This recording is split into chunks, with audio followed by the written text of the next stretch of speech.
August এই 2005-এ ওই আপনার শহীদদের রক্তের উপর পা দিয়ে তারা হানিমুন পিরিয়ড করতে গেছে হলো আপনার কি বলে কক্সবাজারে এনজয় করতেছে। তারা এখন এই ফেসি শেখ হাসিনার সাথে ব্যয় করার জন্য, তাদেরকে সন্তুষ্ট করার জন্য এই ইলিশ মাছগুলো কোনো লোকই বিশ্বাস করবে না। আমার আজকে সৈয়দ মামুন মাহবুব সাহেব বলেছিলেন, আমারও বিশ্বাস হয়। ওই যে সাদ্দাম একজন আছে যে ছাত্রলীগের নাম ধরে মানুষের উপর অত্যাচার করতেন, আমার তো মনে হয় ও শিবির না। না, আমি এই ব্যাপারে সৈয়দ মামুন মাহবুব সাহেবের সাথে বলবো যে শুধু আসিফ নজরুল সাহেব না, এই যে এনজিও গ্রাম সরকারের প্রধান ডক্টর ইউনূস সাহেব এবং তার নিয়োগকর্তা যারা এনসিপি করেন, তাদেরও সাক্ষাৎকার নিতে হবে। কারণ তাদের মূল এবং প্রধান বিষয়বস্তু হচ্ছে ভারতের বিরোধিতা করা। আমি ভারতের পক্ষে বলছি না, কারণ হচ্ছে কাদেরকে ভারত আশ্রয় দিচ্ছে? ফ্যাসিস্ট শেখ হাসিনাকে। এই যে 660 জন পালিয়ে গেছে, কোথায় গেছে? ম্যাক্সিমাম ইন্ডিয়া থেকে।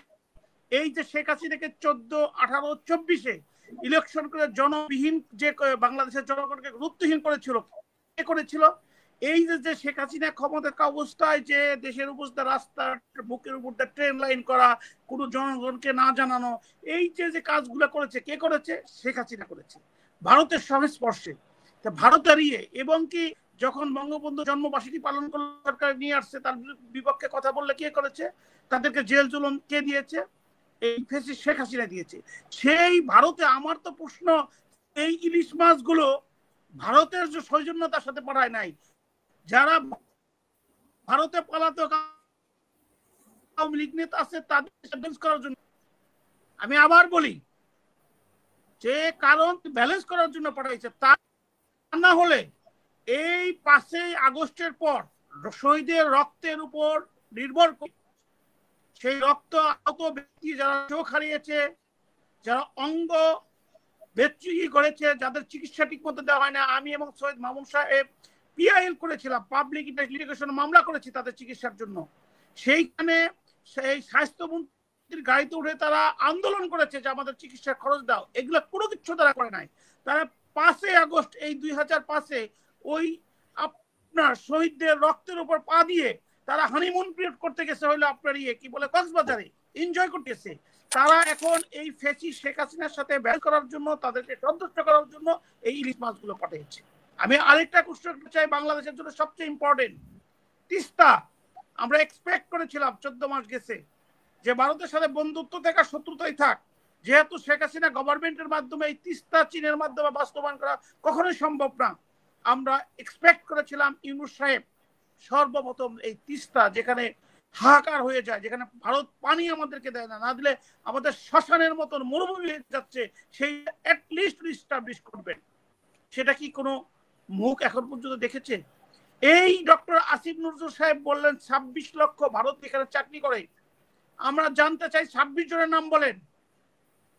এখানে ভারতকে সুবিধা দেওয়ার জন্য আমরা সবাই ভারত বিরোধী, এখন কেন চট্টগ্রাম পোর্ট আপনি বিদেশের হাতে তুলে দিচ্ছেন? এখন কেন শান্তির করিডোর আপনি কাকে দিচ্ছেন? এই প্রশ্নগুলো আমাদের কেন করেন? এই প্রশ্নগুলো তাদের করতে হবে। প্রশ্ন হচ্ছে, উত্তর হচ্ছে একটাই, আমরা একটা গ্লোবাল ভিলেজে বসবাস করি। আমাদের প্রথম এবং প্রধান দায়িত্ব হচ্ছে আমাদের নিজেদের স্বকীয়তা গঠন করা, আত্মনির্ভরশীল হওয়া। আমাদের প্রথম কাজ হচ্ছে নিজেদেরকে উচ্চ শিক্ষায় প্রতিষ্ঠিত করা, যাতে আমাদের প্রত্যেকটা ইউনিভার্সিটি, আমাদের কলেজ, আমাদের শিক্ষা, সেগুলোর মান যেন এমন পর্যায়ে আসে যেটা ডক্টর মোহাম্মদ ইউনূস সাহেবের কাছ থেকে আমরা এক্সপেক্ট করেছিলাম, ওই ডক্টর আলী রিয়াজ সাহেবদের কাছ থেকে এক্সপেক্ট করেছিলাম।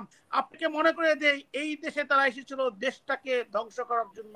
যে দেশে একটি মাত্র ভাষায় কথা বলি, একটি ম্যাক্সিমাম 90% লোক মুসলিম, সমস্ত দেশ সমভূমি, সেই দেশকে দ্বিধাখণ্ডিত করার জন্য ওনারা কি বললেন, এইখানে আপনি প্রদেশ করবেন। আর ওনাদের বাপদাদার দেশ পাকিস্তান প্রদেশ আছে। পাকিস্তানে গতকালে খাইবার ওখানে কত আর্মিদের সাথে কতজন লোক মারা গিয়েছে, ওনাদেরকে প্রশ্ন করেন। বেলুচিস্তানের অবস্থা কি? করাচির আপনার পাঞ্জাব পুরা পাকিস্তানকে শোষণ করে এখনো কি সারা পৃথিবীর নন্দিত নেতা ইমরান খান সাহেব জেলের ভিতরে আছে।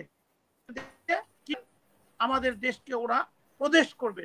প্রদেশকে কিভাবে হয়? প্রদেশে প্রাদেশিক সরকার থাকে, সেখানে চিফ মিনিস্টার থাকে, সেখানে আলাদা ল্যাঙ্গুয়েজ থাকে, আলাদা কালচার থাকে, আলাদা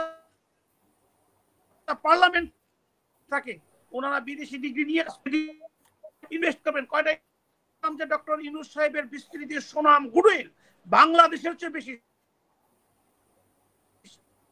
অনেক ধন্যবাদ আশরাফ ভাই, আপনাকে শোনা যাচ্ছে, আপনার ইন্টারনেটে অনেক সমস্যা করছে।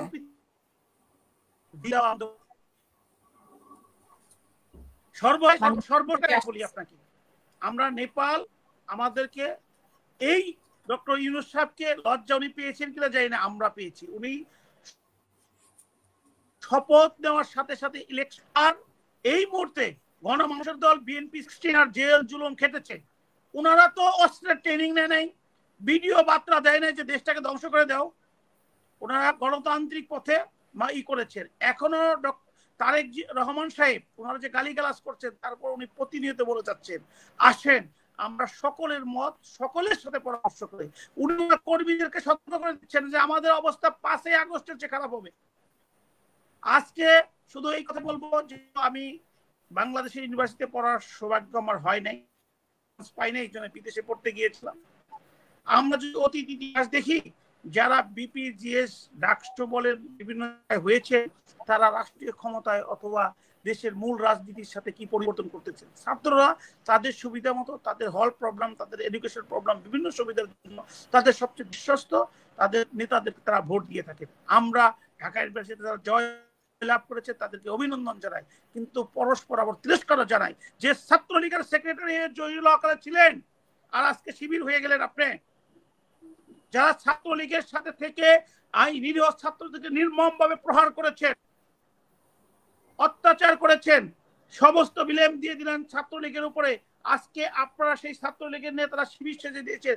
এই যে আপনার প্রতারণা, এই যে আপনাদের হাইটনেস, আপনারা এই জাতিকে কি দিবেন? আপনাদের কোনো লোকই বিশ্বাস করবে না।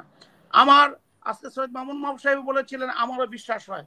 ওই যে সাদ্দাম একজন আছে যে ছাত্রলীগের নাম ধরে মানুষের উপর অত্যাচার করতেন, আমার তো মনে হয় ও শিবির করে এবং শিবিরের এজেন্ট হিসাবে, কারণ হয়তো আর কেউ পালিয়ে যেতে পারলো না, ও তো ক্যান্টনমেন্টে ছিল না, ও পালিয়ে গেল কিভাবে?